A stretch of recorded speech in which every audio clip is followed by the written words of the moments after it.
तिवस्यात तरुणाची निर्गुण हत्या, राष्ट्रीय महामार्गावर मध्यरात्री थरार, झोपेतच साथीदाराने केला घात। नमस्कार, आपण पाहत आहात सहारा समाचार। मी संकेत। नागपूर अमरावती राष्ट्रीय महामार्गावरील तिवसा पोलीस स्टेशन हद्दीमध्ये शुक्रवारी पहाटे माणुसकीला काळिमा फासणारी घटना घडली आहे।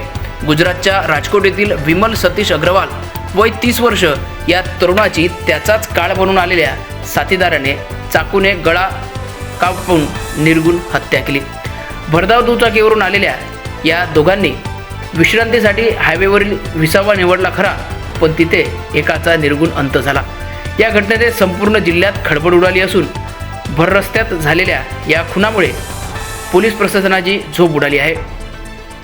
स्थानिक गुन्हे शाखेसह तिवसा पोलिसांनी आरोपींच्या मुसक्या आवळण्यासाठी नाकेबंदी केली असून तपासणी चक्रे वेगाने फिरू लागली आहेत। मिळालेल्या सविस्तर माहिती अशी आहे की नवी भारवाडी येथील 60 वर्षीय चौकीदार जानराव ठाकरे हे राष्ट्रीय महामार्गावरील IIBIच्या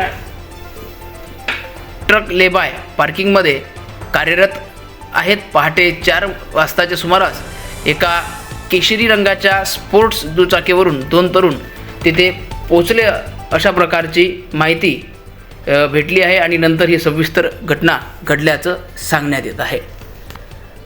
अमरावती जिल्हा प्रतिनिधी रुपेश फरगुंडे यांचा हा सविस्तर आढावा।